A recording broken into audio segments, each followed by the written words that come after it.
الحمد لله وكفى وسلام على عباده الذين اصطفى. أما بعد فأعوذ بالله من الشيطان الرجيم. بسم الله الرحمن الرحيم. هل يستوي الذين يعلمون والذين لا يعلمون؟ وقال النبي صلى الله عليه وسلم: أشراف أمتي حملة القرآن. وقال النبي صلى الله عليه وسلم: خيركم من تعلم القرآن وعلمه. وقال النبي صلى الله عليه وسلم: بعثت معلما، بعثت لأتمم مكارم الأخلاق. سبحانك لا علم لنا إلا ما علمتنا إنك أنت العليم الحكيم. اللهم انفعنا بما علمتنا وعلمنا ما ينفعنا. سبحان ربك رب العزة عما يصفون وسلام على المرسلين والحمد لله رب العالمين. اللهم صل على سيدنا مولانا محمد في أول كلامنا. اللهم صل على سيدنا مولانا محمد في أوسط كلامنا. اللهم صل على سيدنا مولانا محمد في آخر كلامنا. د ختم قرآن په سلسله کې دا راغونډه شوې ده چې د علاقې درانه علماء کرام تاسو د مخامخ ناستې دي او د دې جلسو مقصدونه د کومو ماشومانو چې ختمونه کړي دي د دوی په دې خوشحالۍ کې شریک کېدلي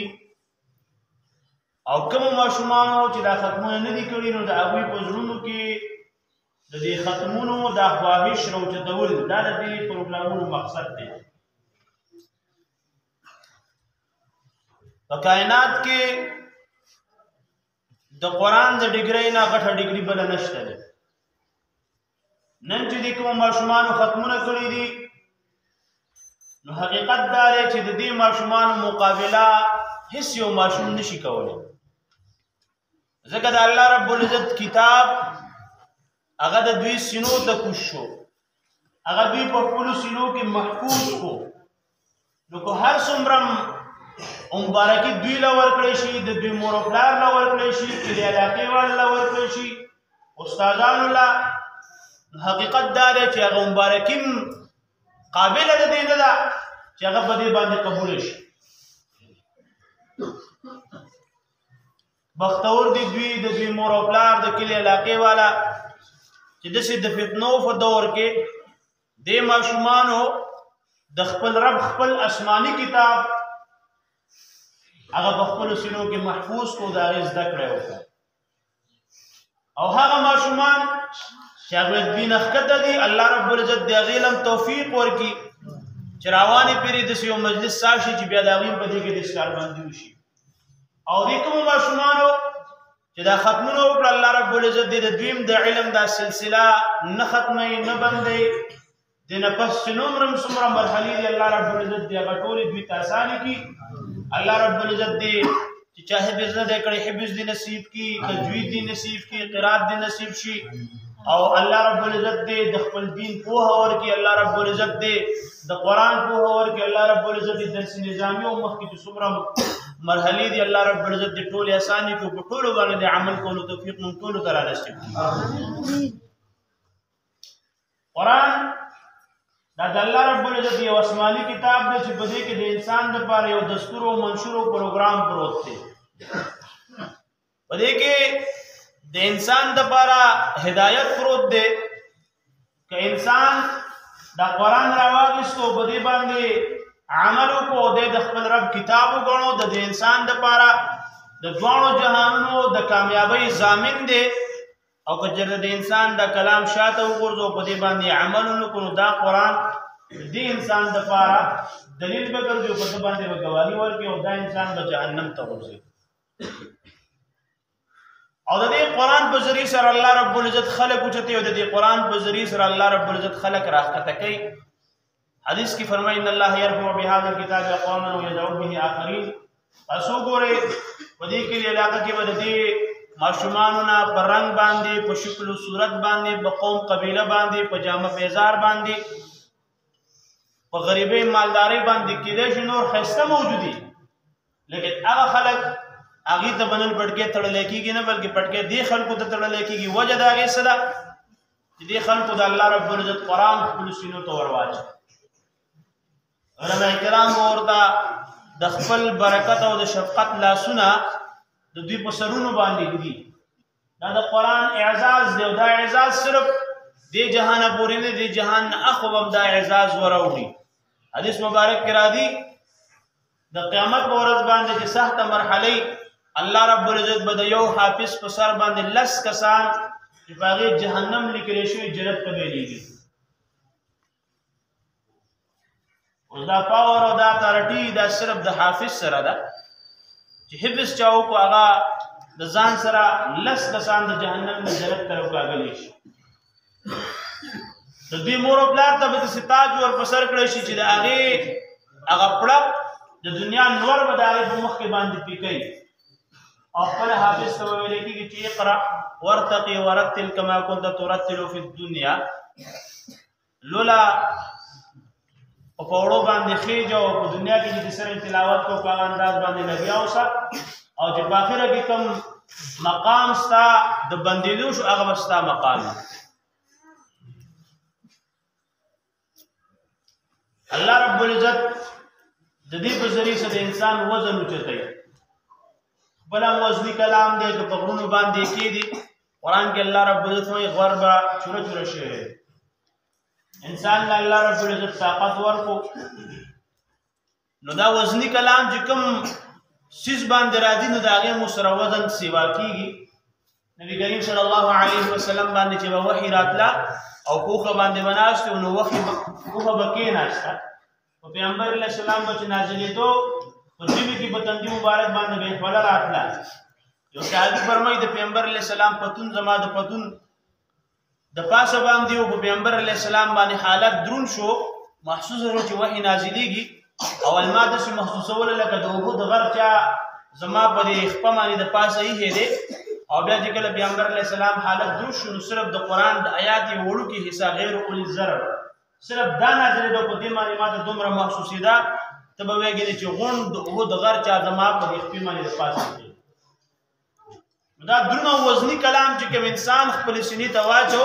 نو په دې باندې د انسان هم وزن الله رب العزت اوچتوي چې دا انسان د 10 کسانو د خپل ځان لپاره شفاعت کوي مور او پلار د الله رب العزت تاج ور په سر کوي د درجه هغه به د ټولو نه زیاته اوچتوي دا کمال الله رب العزت په قرآن کې د قرآن کې الله رب العزت دا تاثیر ایښی دی چې دا د کافرانو په زړونو کې هم دې لاره وښکلې ده کشرانو کافرانو به کتل چې زموږ مشران کافران کله قرآن واوري د دوی د سترګو نه اوښکې روانېږي دې کتاب کې څه کمال شته هغوی به واورېد او ایمان به یې پرې راوړ ابوبکر صدیق رضی الله تعالی عنه د مکې مشرکانو د خپل کلي نه وکاږلې په دې خبره باندې چې دا په کور کې کینی او تلاوت شروع کړي نو زمونږ زنانه او زمونږ سړي بې اختیاره په دیوالونو راوچتېږي او د دوی تلاوت ته غوږ دي او د هغې نه پس کار روزګار د هغې نه ایري او دوی ایمان راوړي لهذا دا د علاقې نه وکاږل پکار اخنس ابن شریق او ابو جهل او د عتبه مشهوره قصه ده چې دوی د قوم مشرانو او دوی خلکو ته چې موږ خلک نه یې کوو موږ له قرآن نه تګ نه دی پکار او بیا به د شپې چې تیاره شو یو به روان و خیال به ده یاره اسلام کې به نن نه راغلی ته لاړ شه هغه بل به هم ویل هغه به نه راغلی ته لاړ شه درې واړه به ټوله شپه ناست وي قرآن مجید به واوري چې سهار به تله رڼا به شوه چوک کې به یو ځای شو سپینې سترګې به یې نیولې یا ته څه کوې زه قرآن نه راغلی ته څه کوې زه قرآن نه راغلی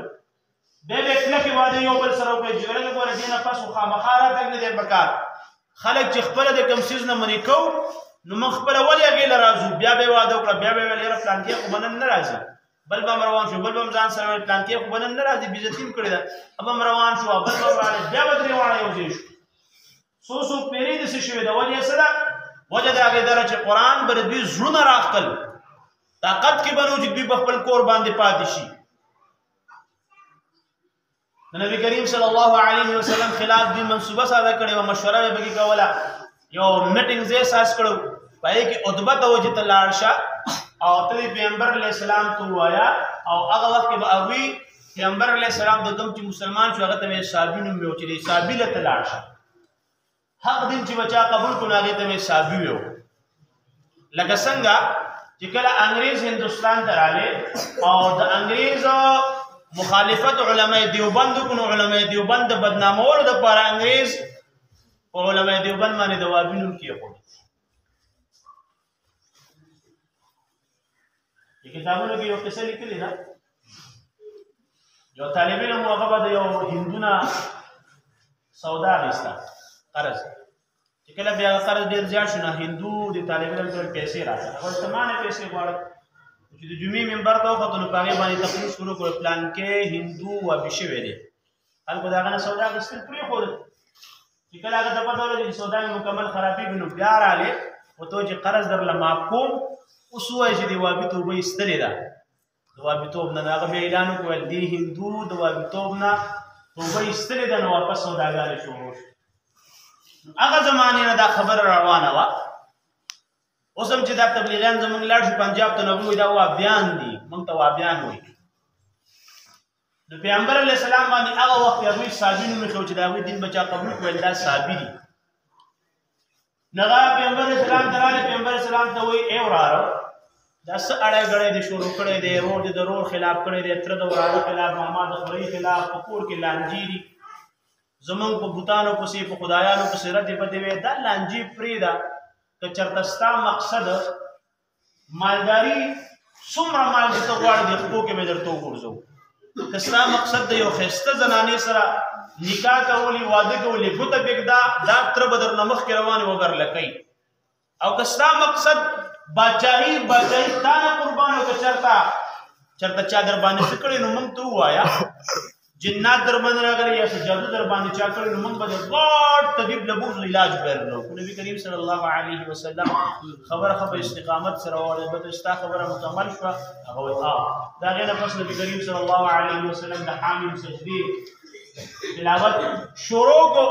چې کله څه مقام د عادیانو سمودیانو بحثه پورې ورسېدو هغه پورته بس وراره په منډه باندې لاړو د سترګو نه اوښکې روانې وې هغه مجلس والا ناست دی چې کله یې وکتل د سړي را غوجاړ پړ دی څه لوبه غوښته دی کېدای شي په ده باندې بسر کړي چې راغلی وایي څنګه ورته وایي هغه چې کومه خبره کوي هغه د انسانانو کلام نه دی هغه انساني کلام نه دی دا قرآن چې نازلېده دې نه مخکې د دې عربو طریقه کار دا و چې دوی الله رب العزت د اشعارو د فصاحت یو لوی کمال ورکړو دوی به خانه کعبې له راتلې عبادت له په دې کې بوتان پراتو د خانه کعبې دروازه به دننه کلاو کړو نو دوی به چې کله چا څه شعر لیکلي هغه به په سرمن باندې لیکو په دې دروازه باندې به ځوړند کړو مطلب یې دا و چې دا شعر ما لیکلی دی که تاسو ته پکې څه نقص ښکاري جرح او تعدیل پې کول غواړئ دا شعر دی ویې لیکئ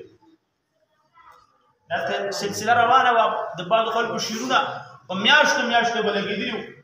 نو بیا نبی کریم صلی الله علیه وسلم باندې سورې کوثر نازل شو انا اعطیناک الکوثر فصل لربک وانحر ان شانئک هو الابتر نبی کریم صلی الله علیه وسلم هغه په سرمنو لیکو په دروازه باندې ځوړند چې کله هغه په دروازه باندې ځوړند شو خلک به راتلل نوتل یو بم کتل بل بم کتل لیکن سجر او تعدیل په دې باندې ولکو اهل لسان څومره زمانې پورې هغه ځوړند صرف یو ټکي ورپسې یو سړي ولیکو چې ما هذا قول البشر چې دا د انسان خبره نه ده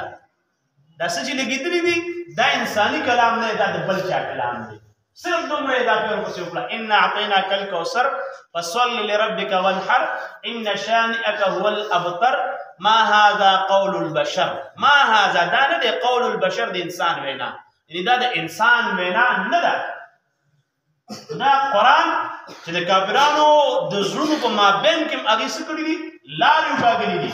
هغې به خپل ځان ته راښکل مکه مکرمه کې یو غټ بدمعاش چا ورته ویل نبي چې دی هغه په خدایانو چې زمونږ خبرې کې ویل ها تورې روکاږل روان شو ویل زه یې درله اوس د دې صحابي دا کار تمامو په لار روانو چې کله روانو نو سړي ته ویل څه کوې بدمعاشه ویل زما د نبي سر وخم هغه ورته ویل ښه ویل سر یې وخې چیړې ورسره وکړو هغه ته پته ولګېده ویل دا خو ډېر غټ پهلوان دی مقابله یې پرې نه راځي هغه ته ویل د نبي کار او غم به وروسته کې لاول خپل کور ته ورشي ویل خور دی هم ثابت شوي د هغې په هغه نبي باندې ایمان راوړی. هغه بدماش چې روان شو کور ته ور دننه شول، دا صحابي راغلی و، هغې له تعلیم ورکړو. هغه صحابي چې د هغه اواز واورېد مشهور و په علاقه کې غټ بدماش و، هغه هم په یو ګوټ باندې پټ شو او د اوښ یې هم وخل شروع کړل او د خور هم وخل شروع کړل او ښه مضبوط یې وټکول. اخره کې چې دا کور له سپېړه ورکړه نو د هغې د مخ نه اینې روانې شوې، هغه اینه په جامو باندې پرېوته. نو هغې ورته وویلې چې وروره که ته د خطاب زوی نو زم د خطاب لورې ما، که تا کې د خپل پلار اینه ده نو ما کې هم د هغه پلار اینه. څومره مې چې وښې کومې وښه د دین نه ما اړولی نه شي. نو په دغه وخت کې د سوچ لږ بدل شو او په هغه پاڼو باندې نظر پرېوتو چې لاس یې ورچو.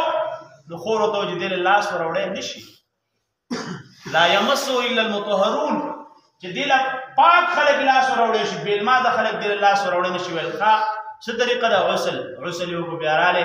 خباب صحابي چې کوم دننه ناست وي هغه هم راووته، ورته وایي عمره، دا عمر رضی الله تعالی عنه ورته وایي عمره بېګا تا له پیغمبر علیه السلام دعا غوښتې وه او ښکاري دا چې هغه دعا ستا په حق کې قبوله شوې ده. نو چې هغه یې وکتل طه ما انزلنا القرآن عليك لتشقى آیات دغه دی چې دغه پکې نازل شو چې دا قرآن موږ د دې دپاره نازل کړی نه دی چې تا موږ په مشقت کې واچو. هغه چې ولوستو د سترګو نه اوښکې روانې شول، زه راته ښایي په کوم ځای کې ناست دی. حضرت خباب رضی الله تعالی عنه ته صفا سره خوا کې کور دی، پای کې ناست دی، هغه روان دی، تورې په لاس کې ده. کش کشتیو شو، صحابه کرامو په دروازه کې وکتل، یو بل ته وایي عمر را روان دی تورو سره لاس کې ده، بدماش را روان دی تورو سره لاس کې ده. څه یو طرف ته شو څه بل طرف ته شو، د پخوا نه مشهور په بدماش باندې،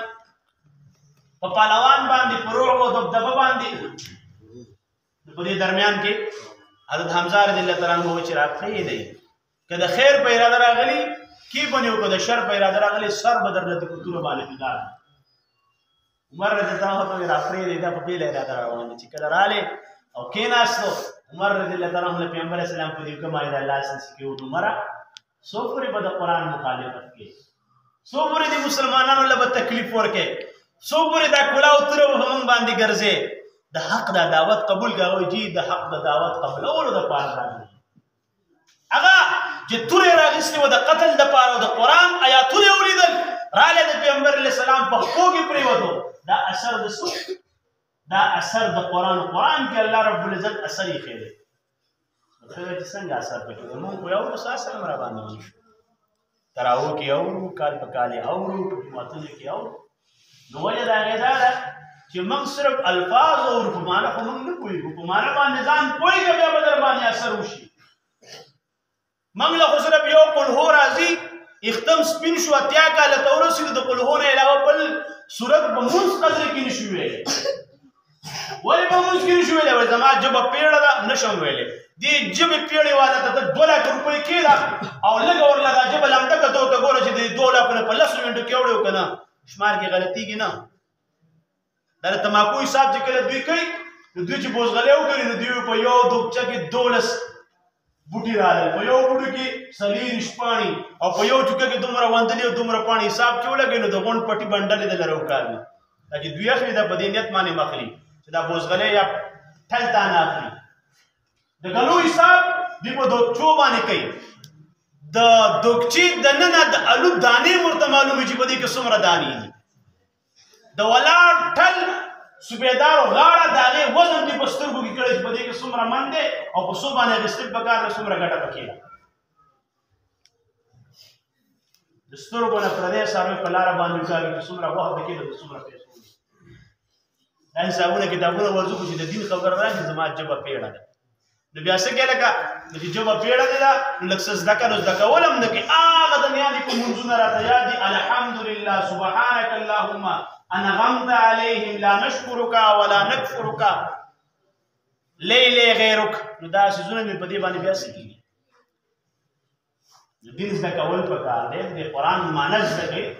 سورتونه زده کوي چې په هغې باندې تاسو دا 5 منځونه کولی شئ او په دې 5 منځونو کې د ورځې یو صورت په تا باندې دوباره غبرګ را نه شي.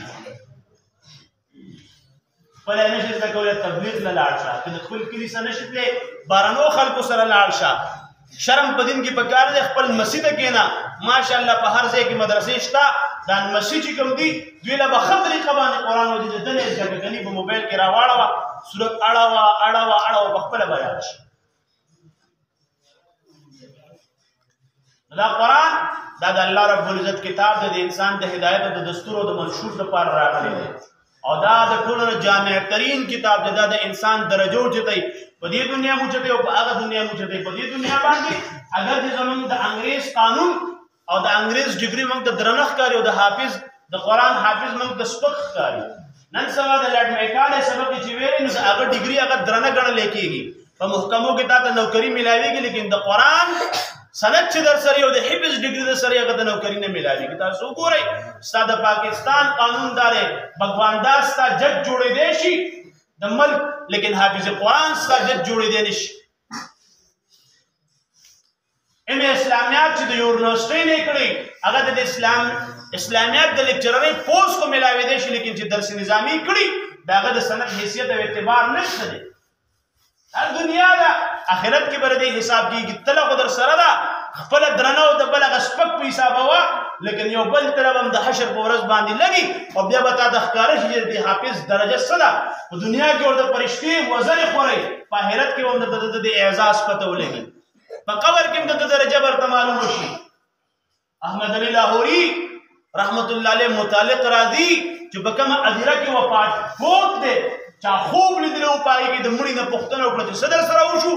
ویل احمد علي لاهوري رحمت الله علیه چې د کومې ورځې نه په دې اذیره کې دفن شوی دی د هغه ورځ نه الله رب العزت ټول د اذیرې والا بخلي دي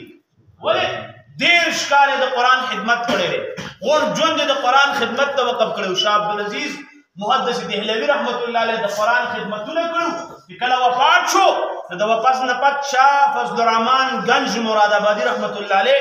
زمونږ په علماو کې په صاحب د کشف او د کرامات منقول دي هغه نه چا پوښتنه وکړه ویل د دوی سره په قبر کې څه شوي دي ورته وایي چې کله الله رب العزت په قبر کې کېښودو انسانانو په قبر کې کېښودو الله رب العزت د هغه د استقبال او د اکرام دپاره 14 میله هر طرف ته چې څومره خلک وو بادرو کې د هغې بخښنه کړې ده ولې د قرآن حاملین خپله پیغمبر علیه السلام صحابه کرام شهیدان شو او چې کله په اجتماعي قبر کې کېدل پوښتنه به یې کوله چې د څومره صورتونه یاد کړي چې څومره به ډېر صورتونه یاد وو هغه به یې مخکې کېښودو چې څومره ورپسې کم وو هغه به دویم وو چې څومره ورپسې کم وو هغه به دریم وو د قرآن درجه ده الله رب العزت په دې باندې د انسان قدر اوچتوي الله رب العزت په قبر کې دننه په دې باندې د انسان درجه اوچتوي ابو هريره ته د پیغمبر علیه السلام فرمایي چې خپلم قرآن زده کوه خلکو ته هم ښایه که چېرته په دې دوران کې تاله مرګ رالی نو ستا قبر ته به داسې فرشتې راځي لکه څنګه چې بیت الله شریف ته فرشتې راځي دې خلکو ته اشراف امتي حملت القرآن حدیث کې پیغمبر علیه السلام فرمایي چې تاسو څه کوئ اکرموا حملت القرآن دا حاملین د قرآن دي د دوی عزت کوئ چا چې د دوی عزت وکړو فقط اکرمني هغه زما عزت وکړو او بل ځای کې فرمایي چې دا څه دي دا د اسلام جنډې دي رقیت الاسلام دې ته ویلی شوی دی د دوی ډېر اوچت درجه او منزله په دې دنیا ده په حشر کې ده د قیامت په ورځ باندې هم ده د قیامت په ورځ باندې به خلک په خولو کې ډوبي د حساب کتاب غم به ورسره وي څه به راسره کېږي څه به راسره نه کېږي د نفسا نفسي عالم به څوک د کونډو پورې څوک د ګیټو پورې څوک د نامه پورې څوک د سینې پورې لیکن دا خلک د عرش د سوري د لاندې به ناست دي په مزو چرچو کې وي ولې حاملین د قرآن دي قرآن نشر کوونکي دي قرآن اشاعت کوونکي دي د قرآن خپروونکي دي د دې علماو قدر پکار دی چې دې د فتنې په دور کې راځي او ستا بچي ته تعلیم ورکوي وګرنه دا سړی که بار وځي کم کار روزګار چې ته کولی شي د هغې نه زیات روزګار دا کولی شي لیکن بیا هم دا روزګارونه پریښي دي او دې مدرسې ته ناست دی ولې د دین دپاره د دې علما کرامو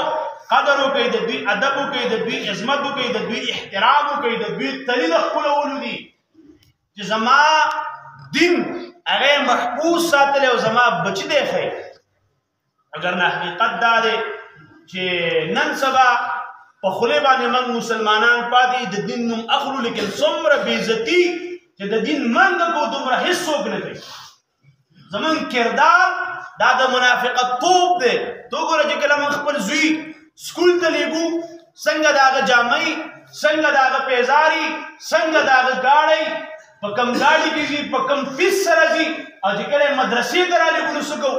هغه د سکول پاکې جامې پې وکاږو د کور خیرنې ور واچوو او د هغې نه پس که سپاره نه وي نو څه کوي ملا به یې درله جومات کې درکړي قاري صاحب به درله سپاره وګوري اکثر د پټي د تیر نه آواز وکړي قاري صاحب په پلان کې مې درلېږلی دی سپاره ورله ورکړه سبق ورته ښایه په سپاره باندې 400 پورې پیسې ورکړي دي د ماشوم فیس د مدرسې وګوره چې په کم باندې به ستا بخښنه کېږي کم چې ستا آسماني کتاب دی او کم چې د انګریزي فیس دی هغې ته وګوره مناسبه د دواړو موازنه وکړه زما جوماتونه په بل زما د جومات بل زما د جومات بجلی زما د جومات دړۍ پور دا په څه کېږي دا په چندو باندې کېږي ولې کور د یو سړی جوړولی شي د 50 لکو روپو لیکن جومات کې هغه په ځان باندې یو درې نشي اخیستی هغه یو بل نشي داخلولی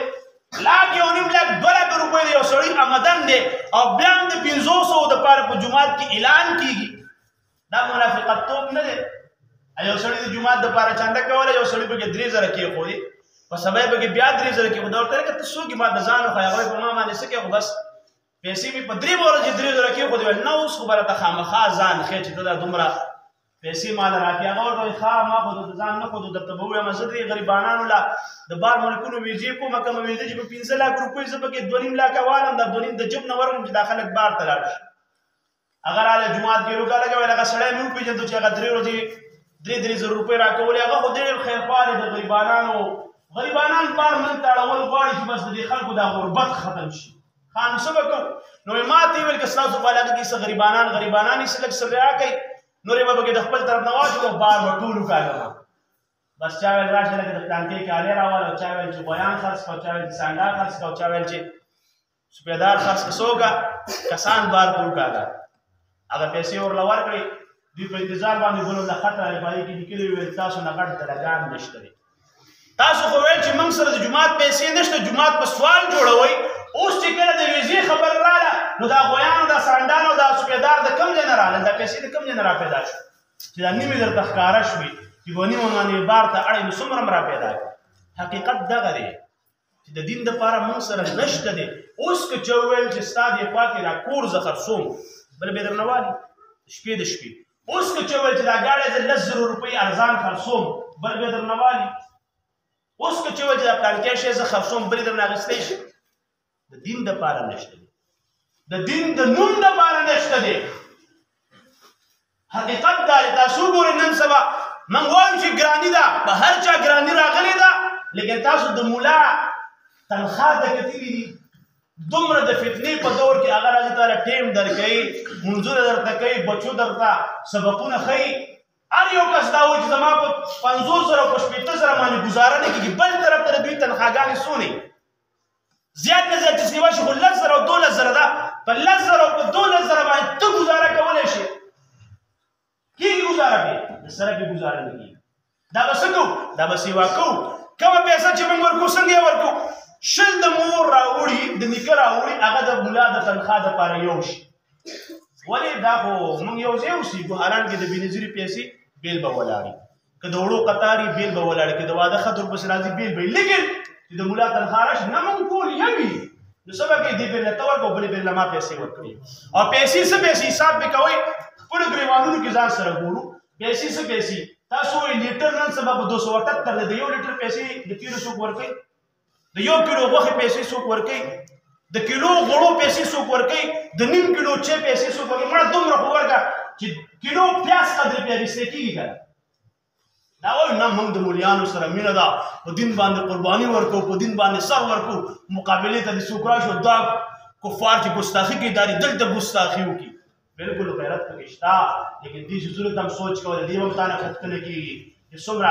حدیث مبارک د بخاري شریف کې دی چې مزدور له د مزدور اجرت او مزدوري ورکوي او په تشریح کې لیکلي چې مزدوري هم دومره ورکړه چې څومره د هغه حق وي دې هم تانه پوښتنه کیږي او جمعتونو په خایس باندې مه لګوئ چې جمعتونه ښایسته شي بیا پکې خلک تصویران کاږي بادشاهي مسجد او فیصل مسجد ته وګورئ د هغې نه یې په دې مولیانو باندې ولګوئ دا مولا دا تانه ښه کار روزګار کولی شو که کار روزګار شروع کړو بیا به دې بچو ته مونځ څوک ښیي بیا به تاله مونځ څوک درکوي دا زمونږ دین سره منافقت دی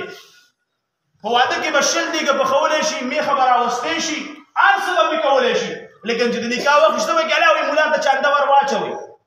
دا وریجې تا په چنده ولې نه پخولي دا میخه تا په چنده ولې نه راوسته تا ولې نه وایي چې لکه زه ناوې پسې ګاډی بوځم ماله چنده وکړي هلته چنده نه وي خو چې د نکاح خبره شي هلته دا څومره چې داسې شا وایي ملا ته چنده واچوئ یو ملا چا راوستو ویل دله به څه ورکوئ هغه چا چې ورله لېږم بس ویل د ډم نه ورته کم مه ګورئ څه چې کوئ هغه کوئ خو یو د ډم نه به ویل د ډم نه به درته څوک کم ګوري دا خو موږ له جمع راکوي د ډم نه به ملا ته څوک کم ګوري نو یو ورځ یې واده چې واده نو هغوی چې ملا له نکاح وتړله نو څه یې ورکړل نو 100 روپۍ ولګه ملا ویل دا خو زنانه مې ولې ویل هغه چا چې رالېږلی م هغه له لاړ شه هغه له چې لاړ هغه ویل دا ولې ملا ته وایي دا ولې یاره جي ویل دوی په 15,000 وشیندلي چې کله پلې 100,000 یې ورکړې ویل دا ستاسو د ګاډي خرچه شوه نو 80,000 روپۍ چې د ډم نه ورکړې او ما له په 1000 راکړې نو د ډم نه زه کم شوم که نه شوم او تاسو ما ته شرط لګولو چې د ډم نه به ته سپک نه ګورئ ویل کار هم غلط کړی دا ماشومان دي دا مدرسه ده تاسو خپله سوچ وکئ دې یو ماشوم چې نن ختم کړی ده باندې به څومره سپارې خرڅ شوي کم از کم یو 10 سپارې به د زړې کړي نه تا چېرته تپوس کړه چې د 10 سپارې د کوم ځای نه راځي دا چې روزانه راځي او دا چې دا روزانه ټینکۍ ډکې او دا تشریږي او دا اوبه ځي په دې کې چېرته تا سوچ کړی دی که زما زوی پکې سبق وایي راشه د جومات د بیل کې پیسې ورکړه چا سوچ کړی هېڅوک په دې سوچ نه کوي د خپل کور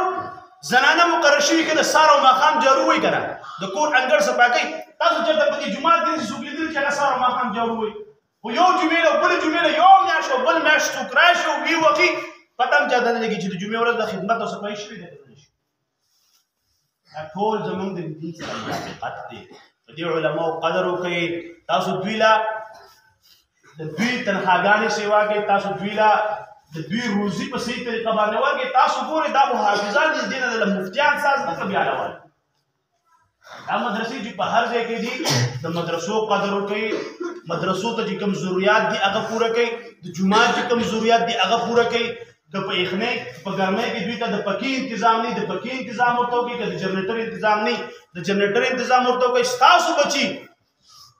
د دې آخرت تعلیم به په دې باندې په ښه طریقه باندې کوئ څومره چې تاسو دوی له حقوق ورکوئ دومره به دوی تاسو له مراعات درکوي نو انشاءالله دا ماشومان دوی چې دا کومه سلسله روانه کړې ده دا سلسله د دوی انتهایی نه ده انشاءالله